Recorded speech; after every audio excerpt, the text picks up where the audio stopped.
Hi అండి. నమస్తే. Welcome back to ప్రభా వైటీ హోమ్. ఈరోజు వీడియోలో సేమియా ఉప్మా ఎలా చేసుకోవాలో చూపిస్తున్నానండి. ఈ సేమియా ఉప్మాని మార్నింగ్ బ్రేక్ఫాస్ట్గా చేసుకోవచ్చు, ఈవినింగ్ స్నాక్గా తినొచ్చు, ఇంట్లో ఏమి తినడానికి లేనప్పుడైనా చేసుకోవచ్చు. ఇప్పుడు ఈ ఉప్మా ఎలా చేసుకోవాలో చూసేయండి. ఫస్ట్ స్టవ్ ఆన్ చేసుకుని కడాయి పెట్టుకుని 1 గ్లాస్ వరకు సేమియా వేసుకుని ఫ్రై చేసుకోవాలండి. ఇవి కలర్ చేంజ్ అవ్వాల్సిన అవసరం లేదు, వేడైతే సరిపోతుంది. ఇలా వేడైతే సరిపోతుందండి. ఇలా చేసుకోవడం వల్ల పొడి పొడిలాడుతూ వస్తుంది ఉప్మా.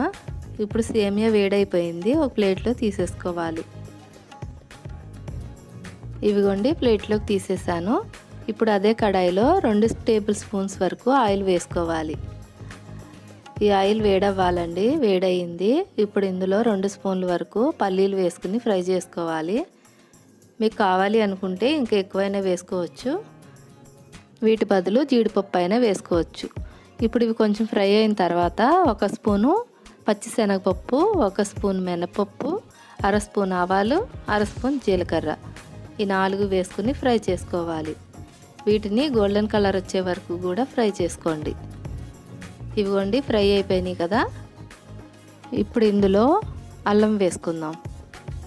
చిన్న అల్లం ముక్క తీసుకొని ఇలా దంచుకుని వేసుకోవాలి. అల్లం వేసుకుంటే టేస్ట్ బాగుంటుందండి. అల్లాన్ని కూడా కొంచెం ఫ్రై చేసుకోవాలి. ఇప్పుడు ఇందులో ఉల్లిపాయ ముక్కలు వేసుకోవాలి. ఇది 1 ఉల్లిపాయ అండి, ఇలా సన్నగా తరిగి వేసుకోండి. ఇందులోనే 2 పచ్చిమిర్చిని ముక్కలు కట్ చేసుకుని వేసుకోవాలి.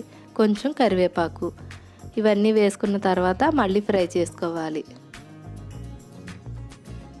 ఇవి కొంచెం ఫ్రై అయిన తర్వాత ఇప్పుడు టమాటా ముక్కలు వేసుకుందాం. ఇది 1 టమాటా అండి, ఇలా చిన్న ముక్కలు కట్ చేసుకుని వేసుకోవాలి. ఇప్పుడు ఇది కూడా ఫ్రై చేసుకోవాలి. ఇప్పుడు ఇవన్నీ కూడా కొంచెం కలర్ చేంజ్ అయ్యే వరకు ఫ్రై చేసుకోవాలండి. ఇవిగోండి ఫ్రై అయిపోయినాయి కదా. ఇప్పుడు ఇందులో 1 గ్లాస్ వరకు నీళ్లు పోసుకోవాలి. మనం ఏ గ్లాస్తో అయితే సేమియా తీసుకుంటామో అదే గ్లాస్తో నీళ్లు తీసుకోవాలి. 1 గ్లాసు సరిపోతుందండి. ఇప్పుడు ఇందులో 1 స్పూను ఉప్పు వేసుకుని కలుపుకోవాలి. ఇలా కలుపుకున్న తర్వాత మూత పెట్టుకుని ఎసరు మరగనివ్వాలండి. ఎసరు మరిగే వరకు ఉంచుకోవాలి. ఇదిగోండి ఎసరు మరుగుతుంది కదా. ఇలా మరుగుతున్నప్పుడు మూత తీసుకుని ఒకసారి కలుపుకొని ఉప్పు చూసుకోవాలండి. ఉప్పు తగ్గితే వేసుకోండి. కొంచెం ఉప్పగా ఉండాలి. ఉప్పగా ఉంటే అప్పుడు సేమియాకి సరిపోతుంది. ఇప్పుడు ఇందులో సేమియా వేసేసుకుని కలుపుకోవాలి. 1 గ్లాస్ సేమియాకి 1 గ్లాసు నీళ్లు సరిపోతాయండి. మీకు పలుచగా కావాలి అనుకుంటే ఇంకొక 1/2 గ్లాస్ వరకు పోసుకోవచ్చు. ఇప్పుడు ఇది మొత్తం కలిపేసుకొని మూత పెట్టుకుని ఉడికించుకోవాలి. ఒకసారి మూత తీసి చూద్దామండి. స్టవ్ మీడియం ఫ్లేమ్లో పెట్టుకుని ఉడికించుకోండి. చక్కగా మెత్తగా పొడి పొడిలాడుతూ చక్కగా వస్తుంది. ఇదిగోండి సేమియా ఉప్మా వేడివేడిగా రెడీ అయిపోయిందండి.